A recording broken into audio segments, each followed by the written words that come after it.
Wahuni ama Wasela Silver Strikers wameshawasili Tanzania kwenye ardhi tukufu ya Kizimkazi. Sasa iko hivi, ni mechi ya ligi ya mabingwa barani Afrika, hatua ya kuwania kufuzu hatua ya makundi rasmi. Tayari wana advantage ya kupata ushindi wa 1-0 wakiwa nyumbani kwao nchini Malawi. Tumeona wamefika Tanzania na vionja vya kutosha, wakiwaonesha Young Africans ni namna gani wamejipanga kwa ajili ya pressure, lakini ni namna gani wamejipanga kuhakikisha kwamba wanataka kuwatoa wananchi. Je, watafanikiwa katika hilo? Klipu zao zimetazamwa sana mitandaoni. Klipu zao zimewafikia pia wachezaji wa Young Africans. Kwa mujibu wa afisa habari wa Young Africans, Al Shaban Kamwe, akitanabaisha ya kwamba amewaonesha klipu za wachezaji wa Silver Strikers baada ya kuwasili kwenye uwanja wa taifa wa Julius Kambarage Nyerere, kuhusu kile ambacho walikuwa wakizungumza kwamba Young Africans kwanza sio giant team, kwa sababu wao ni majiant, na kama waliweza kushinda nyumbani kwa 1-0 basi wanaenda kufanya hivyo hivyo kwenye uwanja wa Benjamin William Mkapa na kuibuka na ushindi wa magoli, ikiwezekana kuanzia goli moja na kuendelea, kwa sababu wao tayari watakuwa na advantage. Lakini wasichokijua ni kwamba tayari wananchi wamejipanga vilivyo, ni wana hasira za kutosha, kwa sababu itakuwa ni aibu kubwa kama Young Africans wataondoshwa kwenye hatua hii na Silver Strikers. Ni nini ambacho kinapaswa kufanyika ili Young Africans kuweza kucheza hatua ya makundi inayofuata? Mambo ni mawili: uchaguzi sahihi wa kikosi na mbinu za mwalimu Patrick Mabeid, kwa maana kwamba atatumia mfumo gani kuwakabili Silver Strikers. Kwangu mimi, twende tukatazame kwanza kikosi ambacho ni bora zaidi kitakachoanza zidi ya Silver Strikers na kinaweza kikaipa Young Africans matokeo chanya zaidi. Lakini wewe pia utatuambia kwenye comment section ya kwamba ni nani angeanza kati ya hawa ambao mimi nakutajia. Unamtoa nani, unamuingiza nani? Kwenye mfumo wa mwalimu Patrick Mabeid anapenda sana kutumia 4-3-3, kwa maana kwamba anacheza na walinzi wanne huku akiwa na viungo watatu na safu ya ushambuliaji wachezaji watatu. Hii inaipa balance team kwenye kujilinda na kwenye kushambulia, kama ambavyo kocha amezungumza. Wao kazi yao ni kushambulia ili kuweza kupata matokeo ya ushindi ili waweze kufuzu. Lakini ni tahadhari kubwa ambayo Young Africans wataichukua kuhakikisha kwamba wanapopeleka mashambulizi kwenye lango la Silver Strikers kuhakikisha kwamba nyuma kupo salama, kwa sababu kuna kufungwa kwa counter attack. Na hata bao ambalo Young Africans walifungwa pale Malawi, ukitazama kwa umakini utaona ni bao ambalo limetokana kwamba wachezaji wa Young Africans walikuwa wamepanda juu zaidi wakati wanakwenda kushambuliwa. Ina maana walikuwa wanakimbia kwenda kuziba mianya au space ambazo wameziacha kule nyuma, wakati ambao tayari wachezaji wa Silver wao walikuwa wanatengeneza nafasi ni wapi wakae wachukue mali waweze kuscore, kitu ambacho kilifanya wakapoteza mchezo kwa 1-0.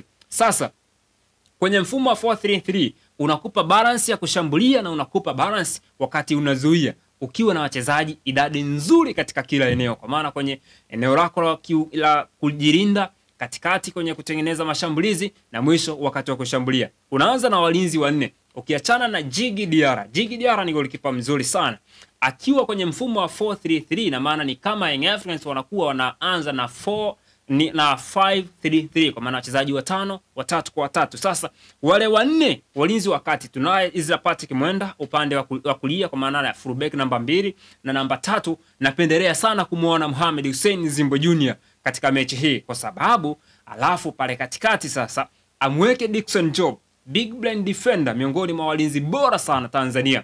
Dickson Job apige partnership na Ibrahim Abdullah Baka, kwa maana hiyo kwamba akishakuwa na hawa wachezaji wanne anakuwa ana machaguo. Akipanda upande wa kulia Isla Patrick Mwenda kwenda kuongeza idadi juu, huku chini anabaki chini Mohamed Hussein Shabarara, kwa maana kwamba upande wake anaacha walinzi wako watatu, ambapo akishuka kiungo namba 6 wanakuwa tayari wamefika idadi ya wachezaji wanne. Kwa sababu sasa sehemu ambayo Young Africans mapungufu makubwa yalipo ni katika eneo la namba 6, kwa maana namba 6 imekuwa ni changamoto. Mchezo uliopita alicheza Aziz Andambwile. Watu wengi wamekuwa kimsifia Aziz Andambwile kwenye mechi kadhaa zilizopita, lakini ukweli Aziz hatoshi kufanya majukumu ambayo namba 6 anaweza kufanya. Mimi namfahamu, na Aziz Andambwile kwa aina ya uchezaji wake anaweza akawa ni mchezaji mzuri sana kwenye kupiga pass ambazo zinafika kwa wakati, lakini sio mchezaji ambaye ni mzuri kwenye kunusa hatari na kunziba mianya ya pinzani kupitisha mipira ambayo itakwenda kuwafikia walinzi kudondoka nyuma ya migongo ya walinzi, kitu ambacho kiliwapa wakati mgumu sana. Sasa instead ya mwalimu aliyeondoka kuwa anamtumia Aziz Ndambwile, chaguo sahihi kwa sasa kwenye kikosi cha Young Africans ni Duke Oga Abuya, aiza acheze na Musa Barakonte. Hawa ndio namba 6 wazuri ambao kwa sasa wanaweza wakaifanya timu ikacheza vile ambavyo wao wanataka na wewe waweze kupata matokeo. Wakati huu kwenye ile 4-3-3 watatu wa kwanza ina maana anatakiwa awe namba 7 na namba 8. Namba 7 anaweza akacheza Clement Mzize kwa sababu ya uwezo mkubwa alionao wa kutunza mali, kutengeneza nafasi na kuscore na energy anayo ya kutosha. Kwa Clement Mzize atakuwa chaguo bora zaidi akipewa nafasi ya kuanza kwenye kikosi cha kwanza kama namba 7, huku pande namba 8. Leo nataka niwa surprise namba 8, napenda kumuona akicheza Maxi Mpianzengeli. Kwa nini? Maxi Mpianzengeli ni miongoni mwa wachezaji ambao ni versatility player, kwa maana kwamba wanacheza maeneo mengi sana kiwanjani, nafasi nyingi sana kiwanjani. Anaweza akacheza kama fullback, na hata kwenye mchezo dhidi ya Silva wa kwanza kupoteza kule Malawi alicheza kama fullback namba 2, kitu ambacho ni mwalimu alikuwa hajui ni wakati gani amtumie Maxi Mpianzengeli Romain Folz. Kwa hiyo Maxi akicheza namba 8 anaipa advantage team katika kuzuia, inakuwa ina idadi nyingi ya wachezaji ambao wanaweza kukaba na kupunguza hatari kwenda kushambuliwa, lakini kwenye kushambulia sasa anakuwa ni mzuri zaidi kwa sababu anaongezeka kama kiungo wa pale katikati kuhakikisha kwamba timu inashambulia vyema. Wakati huo Clement Mzize akiwa anatokea pembeni akijivuta ndani, anaongeza idadi ya wachezaji ambao wanashambulia, anakuwa kama namba 10 au namba 9. Wakati huo Max sasa anaweza akaswitch, akafungua, akavuta kidogo pembeni kucheza kama winga namba 7 kwa upande wa Clement Mzize. Hivyo basi ile partnership ya 4-3-3 watatu wa pale katikati wanakuwa wana nguvu za kutosha: Mzize, Duke Oga Abuya ama Musa Barakonte na Maxi Mpianzengeli. Hiyo itakuwa ni selection bora sana. Halafu juu akianza Mohamed Dumbia kama namba 10, namba 9 amuweke Prince Mpumelelo Dube, na 11 ni Profesa wa boli Pacome Zouzoua. Hapa utakuwa umewaweza Silver Strikers kwa sababu utakuwa na idadi nzuri sana ya wachezaji, utakuwa na kikosi ambacho kina uwezo kutengeneza nafasi nyingi za kutosha na wachezaji wakazitumia. Mohamed Dumbia tunajua ni miongoni mwa wachezaji ambao wanapiga pasi kwenye mashimo katika kiwango kikubwa mno. Sasa anapoanza na Duke na Prince Dube tunafahamu ubora wake katika kushambulia. Ni miongoni mwa wachezaji ambao wanajua kutengeneza mashimo, kuwavuta walinzi kuwatoa katika eneo lao na kuwatengenezea wachezaji wengine mianya. Hata kama sio mfungaji ama sio mtumiaji mzuri wa nafasi, lakini ana uwezo mkubwa sana wa kutengeneza nafasi kwa wachezaji wengine ambao wamemzunguka. Sasa ukiwa na Prince Dube namba 9, ina maana unatoa room ya pasi penetration nyingi kutoka kwa Mohamed Dumbia kwenda kwa Dube ama kwenda kwa Pacome Zouzoua ama kwa Clement Mzize ama kwa Maxi Mpianzengeli, kwa sababu hawa wote sasa watakuwa wanaunda safu ya ushambuliaji ambayo itakuwa ina wachezaji watano wenye quality ya hali ya juu. Una Clement Mzize katika eneo la mwisho, Pacome Zouzoua yupo, Dube yupo, una Mohamed Dumbia na Maxi Mpianzengeli. Timu hiyo haiwezi kukosa matokeo. Watu watajiuliza, kivipi Maxi acheze namba 8? Hii tunampa kwa sababu Maxi ni mchezaji ambaye tanki lake liko furu. Ana uwezo wa kuhakikisha kwamba timu wakati inashambulia yupo,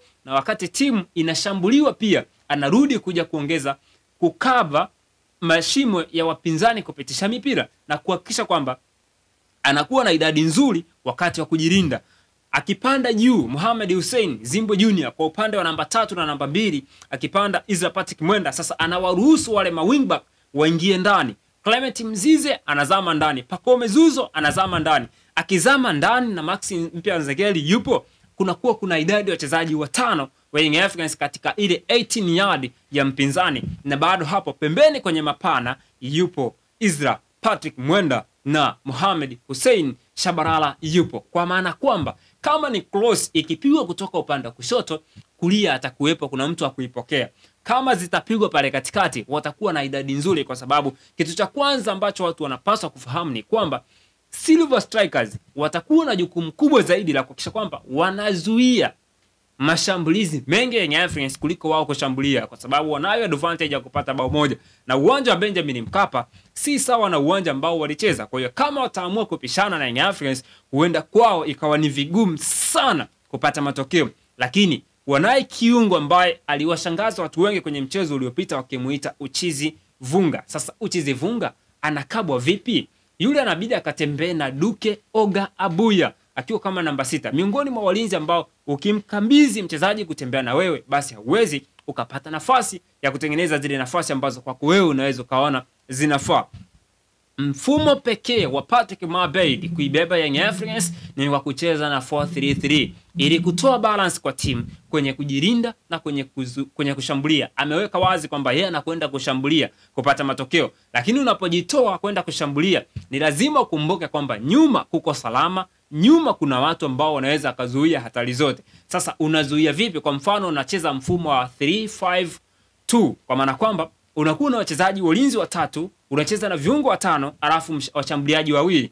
Katika huo mfumo hauhitaji kucheza katika high pressing kwa sababu unacheza katika low mid block ambayo itakuruhusu wewe kutengeneza nafasi ambazo viungo wengi watakuwa wanazitumia. Ukitaka kuona faida ya huo mfumo, kawatazame Simba dhidi ya nani hao waliowafunga kule Eswatini, Nsingizini Hotspurs. Hapo utaweza kuiona Simba venye ilinufaika na mfumo wa 3-5-2 kwa sababu wale Nsingizini waliamini kwamba wana uwezo wa kupishana na Simba na wanataka matokeo wakiwa nyumbani kwao. Ina maana watakuwa na idadi kubwa katika eneo la mwisho la kushambulia. Ndio maana Dimitri Pantev akashindilia viungo wa kutosha katika eneo la katikati ili kuhakikisha kwamba wakati watakuwa na counter attack Simba, idadi ya juu ya ushambuliaji wao na wachezaji wazuri. Na ukiangalia mabao yote mawili ambayo amefunga Kibu Denis yamepigwa kwa staili hiyo. Hao wanakwenda kushambulia, wakipokonya mpira ni vigumu kwa wachezaji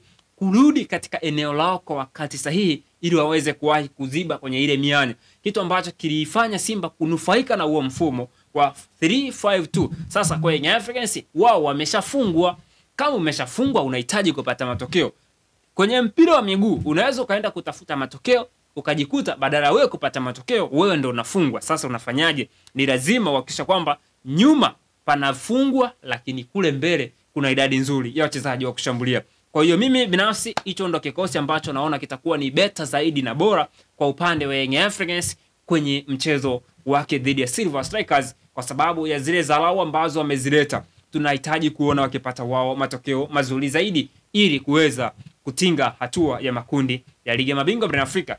4-3-3 yenye Djigui Diarra golini, ulinzi wa 4 Isa Patrick Mwenda, Dickson Job, Ibrahim Abdulabaka, Mohamed Hussein, Zimbo Junior Shabalala na Clement Mzize, Duke Oga Abuya, Maxim Pianzengeli, Mohamed Ndumbia, Prince Mpumelelo Dube, pako mezuzwa kwenye first 11. Hakika hapo baadaye wananchi watakuwa na shangwe kubwa na mageti yanafunguliwa saa 4. Sasa 8:30 wanafunga mageti ya Benjamin William Mkapa kwa ajili ya kwenda kushuhudia kabambe mulua kabisa. Miongoni mwa mechi ambayo inasubiriwa kwa hamu kubwa Afrika Mashariki na Kati ni kuona Young Africans watafanikiwa kupindua meza na kuweza kuibuka na ushindi ambao utawafanya wao wakacheze hatua ya makundi ya Ligi ya Mabingwa barani Afrika. Tuandikie kwenye maoni chini ya comment section, utuambie kikosi chako wewe unatamani kuona Patrick Mabeid akiingia na aina gani ya kikosi ambacho kitawapa matokeo ya furaha wananchi